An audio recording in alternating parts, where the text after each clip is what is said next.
Hi guys, welcome back. In this video, we'll be discussing question number 16 to question number 30 of the same DPP1. Right, coming to the 16th question. Here we have two charges, each of 50 coulomb, positive charges fixed at minus 3, 0 and 3, 0 on the x-axis as shown here. Okay, and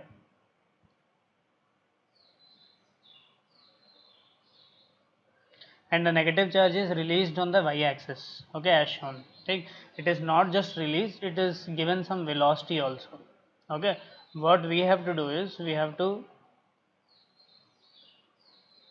it is not just released, it is also given some velocity in the y direction as shown. Right, what we have to do is find where it will go and stop. Right, this is basically conservation of energy question.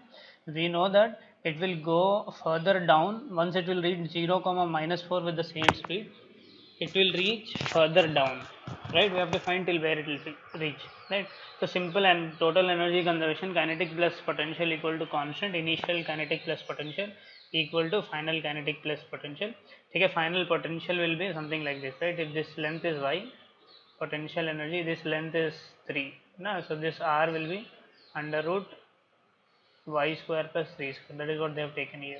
And this is like a very basic question. Okay, okay, moving on to the next question, 17th. Okay, in this question, orbital velocity of the satellite is given as v when the radius is r. Right, so what we have, v is equal to under root gm by r.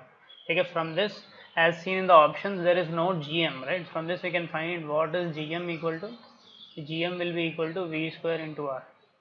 Okay, now what is saying, it collides with another body in the orbit and comes to rest. Okay, once it comes to rest, it will directly fall to the earth's surface. Okay, you have to find with what speed it will fall. Okay, once it has come to rest, what energy is there?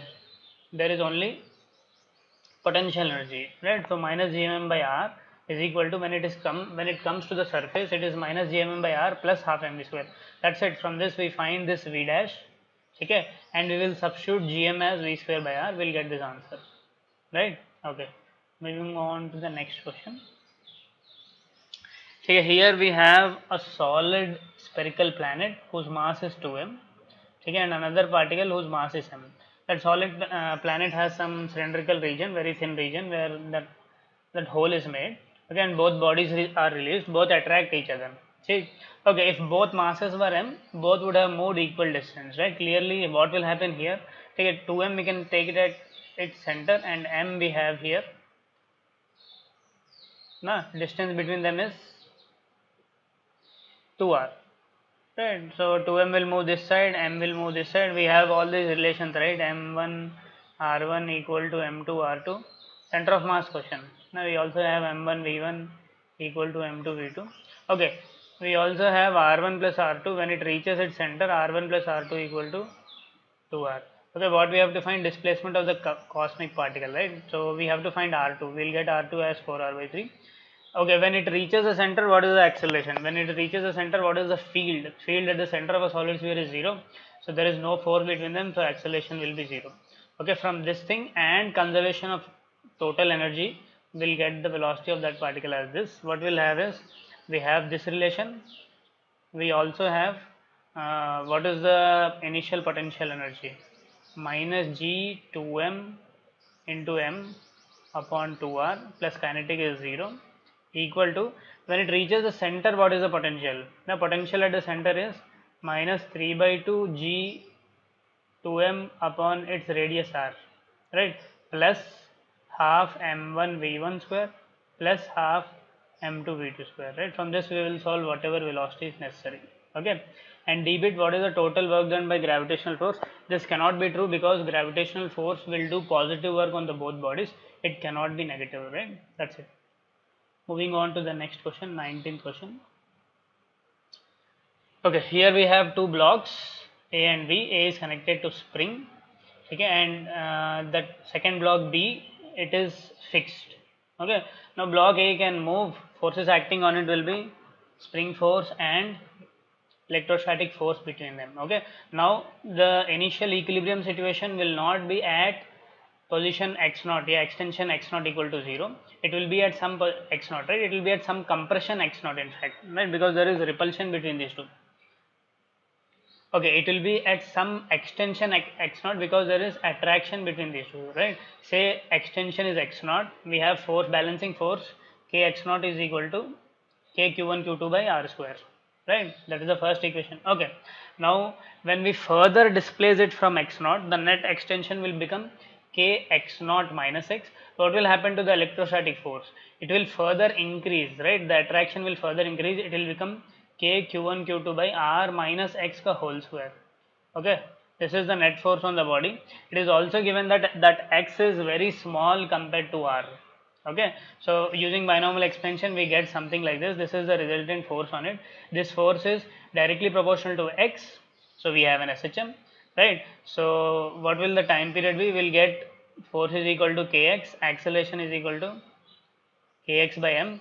This term will be omega square, time period will be 2 pi by omega, right? That's it.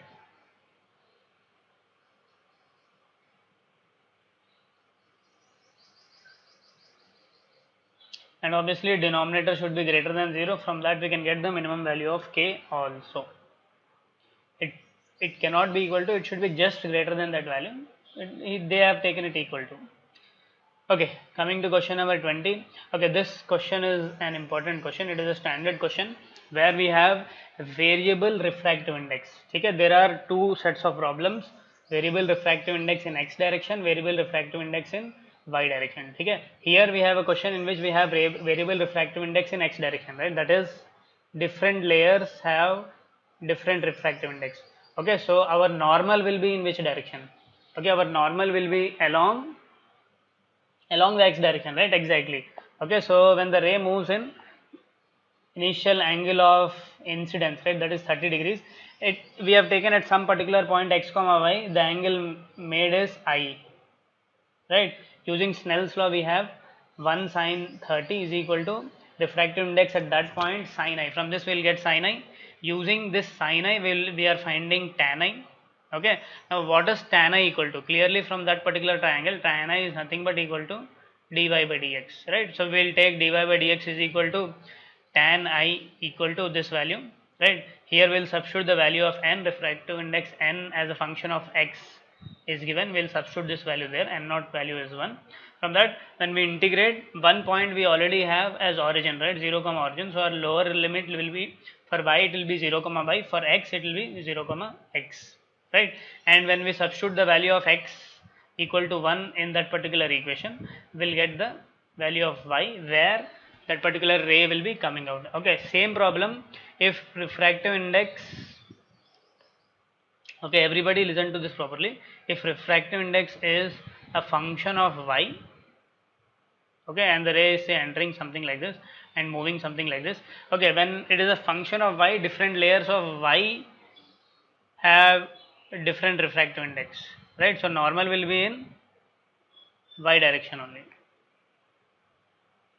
Different layers along x have different so here what will happen? This will not be our normal. So here what will happen? This will be our normal, right, at some particular point, right? So here this is the normal, this is the initial angle of incidence, this is I at any particular point. Okay, slope at there will not be tan I, slope will be equal to tan 90 minus I. Okay, that is cot I equal to dy by dx. Okay, how will we find cot I? By using Snell's law, we'll first find sin I. From that, we'll get this cot I and substitute. We'll integrate. We'll get whatever the equation is necessary. Okay, coming to the next question, 21st. It is a very simple electrostatic question based on Gauss law. A particle Q is placed along the diameter AP. Okay, it is not placed at the midpoint. It is placed nearer to that vertex A. Okay, and little bit farther from the vertex P. Okay, what we have to find? We have to find flux through each surface. Okay, we can't find flux through each surface. There are some relations here which we have to check. Right, we have some relations here which we have to check. Okay, first of all, for this particular position, what is the total flux? That will obviously be equal to Q by epsilon naught. Okay, now here see, for this particular position, is the face ABCD, ABSR and ADRQ, these three are symmetrical, right? So say flux through each is x, total flux through those three will be 3x. Similarly, the faces RSPQ, the face DCPQ and the face BCPS are also symmetrical. Say flux through each is y, total flux will be 3x plus 3y. 3x plus 3y equal to q by epsilon naught. X plus y will be q by 3 epsilon naught. Okay, first bit is flux through ABCD and PQRS. Okay, ABCD is we have taken x, PQRS is we have taken y. So that flux will obviously be q by 3 epsilon naught. First bit is correct. Okay, the sum of electric flux passing through surface ABCD and PQRS, obviously this is wrong. The flux through surfaces ABCD and PQRS is same. Obviously this is wrong because flux through ABCD will be more than flux through PQRS. So we can say something like this, that flux through ABCD will be greater than q by 6 epsilon naught and flux through the other surface PQRS will be less than q by 6 epsilon naught. Okay, that's it. Okay, moving to the next question, 22nd question. Here we have two infinite parallel conducting sheets, non-conducting sheets, each having sigma. Okay, we know that electric field due to non-conducting sheet is sigma by 2 epsilon naught. Okay, so one sheet is passing through origin and the next sheet is at some particular value of x given x equal to a. Okay, we have two sheets. Okay, it is also given that potential at origin is equal to 0. Now we have to find potential at any particular point x. Okay, what is the potential between 0 to x? There is no electric field in this region, right? Because due to the first sheet it is right side, due to the second sheet it is left side. Net field between the sheets is 0, so no change in potential. So from point x equal to 0 to point x equal to a, in this whole region potential is 0 only. Right, now when we cross x equal to a, both fields are in positive direction. Right, net field will become equal to sigma by 2 epsilon naught plus sigma by 2 epsilon naught. Right, electric field due to a sheet is sigma by 2 epsilon naught. So net field will be equal to sigma by epsilon naught. Okay, but the coordinate will be from origin, right? So how much distance have we moved in this direction? This length will be equal to x minus a, right? So the change in potential will be sigma by epsilon naught into x minus a, and negative of that because in the direction of electric field potential decreases. Similarly on the other side, when value of x is negative, the potential will be equal to sigma by epsilon naught into directly x coordinate here, right? That will also be negative because field is in this direction, the x coordinate is taking care of the negative value, right? So options correct are A and D. Okay, moving on to the next question, 23rd question. Again this is also a standard question. We have a hemispherical shell, hollow shell, hemisphere of radius r. There is some mass distribution, or you may also have some kind of charge distribution, and different points are marked A, C, D and B. We have to compare potential at different points. Okay, at point C definitely potential will be minus Gm by r because whole mass is at the same distance r, right? Okay, now we'll see that at points C and D, in fact that whole diametrical plane potential will be same, it is equal to minus Gm by r. Okay, only in that diametrical plane, because suppose we have in this diagram, right, suppose we consider another hemispherical shell, we have this complete shell. Okay, now due to this complete shell, what is the value of electric field inside a shell? It is 0, right? So now what we have is we have some kind of these two hemispherical shells, right? At this particular point, say field due to the upper shell is downward and right side. Okay, field due to lower shell will be upwards and also right side, right? So this will not become equal to 0, right? This upward and downward part will get cancelled, but this is remaining. Okay, so neither of the shells will have a component along this diametrical plane, right? So this we will not have. Okay, so electric field due to a hemispherical shell in that diametrical plane can only be in perpendicular direction, right? Either upward or downward. Now depending on whether we have charge or mass. For mass it will be upward, for charge, positive charge, it will be away, right, downward direction. Okay, anyway, so when we move in this diametrical plane, is this field not becoming perpendicular to that plane? It is becoming perpendicular to that plane. Okay, along a direction perpendicular to electric field, potential does not change, right? The potential at C and potential at D is equal to minus Gm by R. Okay, potential at B again we'll find because of using this symmetrical approach. Here we can find potential because of these two masses, and half of that will give potential at B. That is what they have done, right? Again a very basic question. Okay, 24th, moving on to integer questions. 24th, again we have a very basic question here. We have a uniformly charged solid sphere and there is a cavity inside it, right? So inside a cavity we have already seen that the field is constant. Suppose we have a solid sphere and we have a cavity.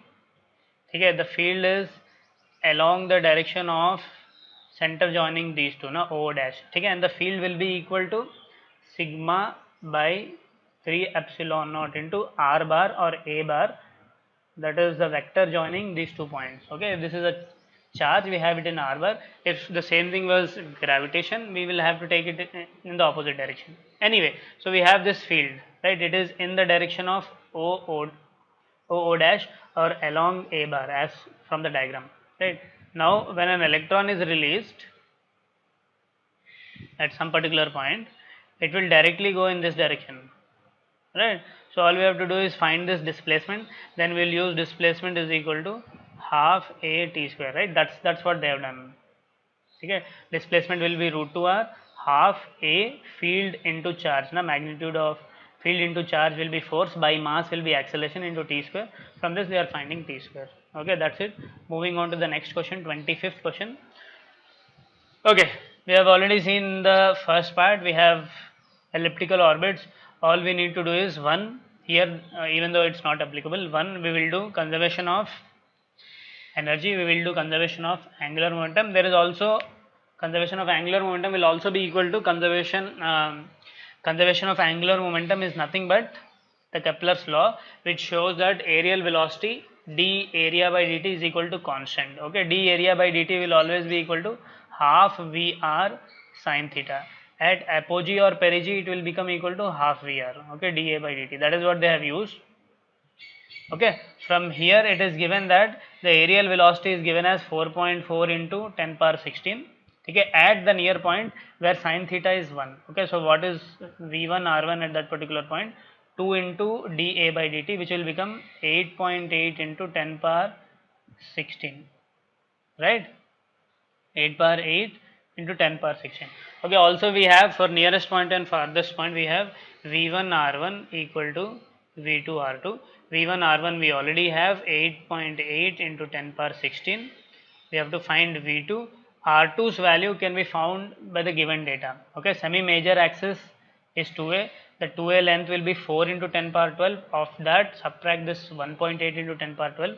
We have 2.2 into 10 power 12. From this we'll get V2 as 8.8 by 2.2 is 4 into 10 power 4 meter per second, or that will be 40 kilometer per second, right? Okay.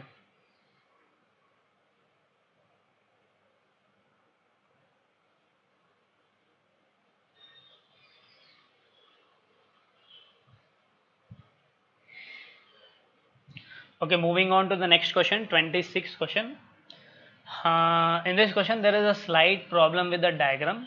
The lens which is shown is not a thin lens. Okay, it is actually a complete sphere like structure.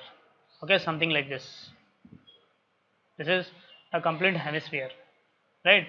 And the ray given is at a distance of 6 centimeter. So definitely this is not a parallax ray, right? So the property of the refraction formula at a surface mu2 by v minus mu1 by u equal to mu2 minus mu1 by r, that will not be applicable, right? What we'll do in all such cases, we'll directly apply Snell's law, right? There is nothing else to do. Okay, when the ray is passing through this vertical surface, it will go straightly inside. It is meeting here at this particular point. This is angle of incidence, this is angle of refraction, right? We'll use angle of incidence is equal to angle of refraction. find r from that. R we are getting as 45 degrees. Then this particular angle na, BAC will be equal to pi minus r. Then all we'll do is use sines rule, right? Sines rule, we will find the value of whatever is required. Okay. Moving on to the next question. There is a satellite orbiting at particular height. Its acceleration is a1. Another rocket is fired. Its speed instantaneously becomes half, but position is same. Force will be same. Acceleration will be a2. Acceleration is given as a2. Okay. Now what we have is position is same, force is same. So will the acceleration change? Definitely it will not change. The ratio of accelerations will be 1. Okay, moving on to the next question, 28th question. Okay, we have a very large mass whose length itself is equal to r, right? So force on this we cannot take it as mg, because mg we can only use when the body is very near to the surface. Okay, this body is extending from surface to a distance equal to r. Okay, so what we have to do is integrate, right? How will we find force? Field into mass. Field will always be gm by r square into mass dm. Okay, and this dm will be equal to what? Total mass by total length r into dr. This we have to integrate from r to 2r. That's it. Very basic question. Okay, moving on to the next question. Optics in integer type question. We have two persons. They are both wearing different lenses of powers p1 and p2, 1 diopter each. The glasses have refractive index of 1.5. Okay, then these distance between them we do not know, right? When these two persons jump into a swimming pool, okay, now because they are wearing different lenses, position of a, distance between a and b will appear different for each body. Okay, it is given that B appears to be present at 2 meters from A and A appears to be present at distance of 1 meter from A. Refractive index of the pool, right? The refractive index of water in that pool we have to find. Okay, it is something like this. Suppose A is here, A is wearing a lens, B is say here, B is also wearing one lens, right? We know that lens is convex as power is given positive.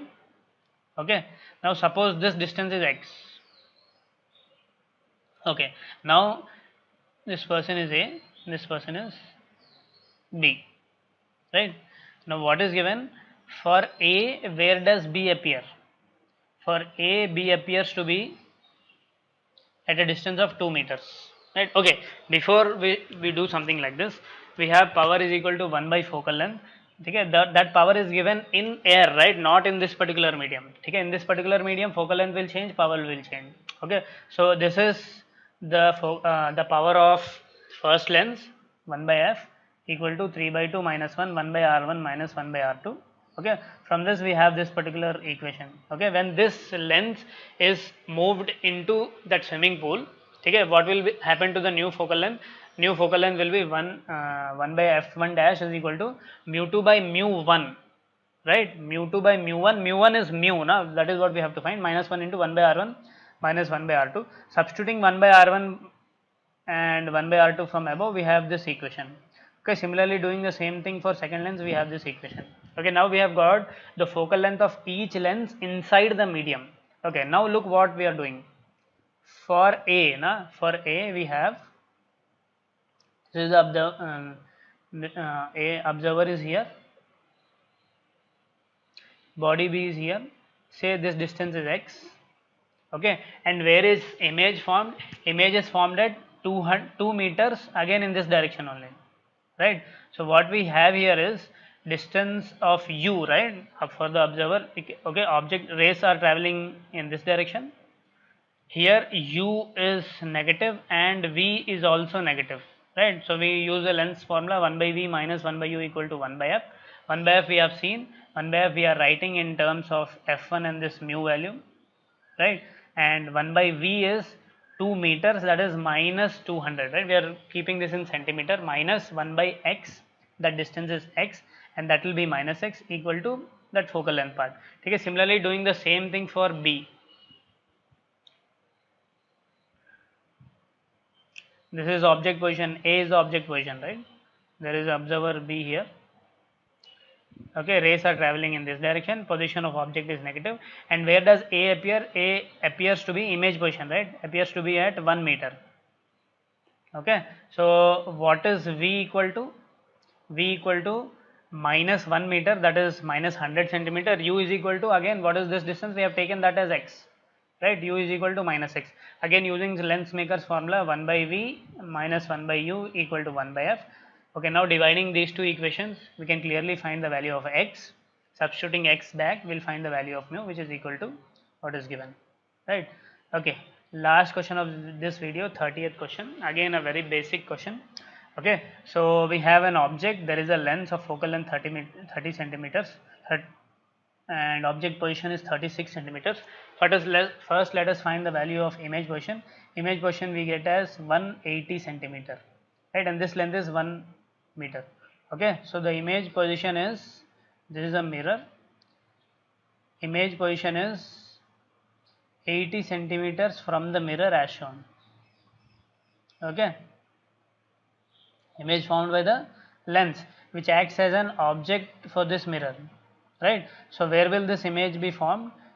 Will join like this, right? The ray will go like this, angle is 45 degrees, so image will obviously get formed in this region. Okay, we know that line joining image and object is perpendicular to the mirror. Okay, so obviously if this is 80, what will the length of this be? This will also be 80 centimeter. Okay, but this is again going through another lens which is kept at 65. Okay, now what is happening? There is a there is a concave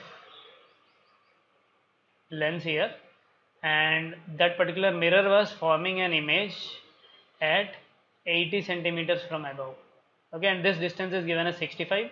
So we have a virtual object again for this lens with object position as plus 15. Okay, using lens maker's formula, 1 by V minus 1 by U equal to 1 by F. We have 1 by V minus 1 by U. U we will take as minus 15 equal to 1 by F. We'll find the value of F. Then we'll again use lens maker's formula, right, and find the radius of curvature of that particular concave lens, right? Okay, see you in the next video.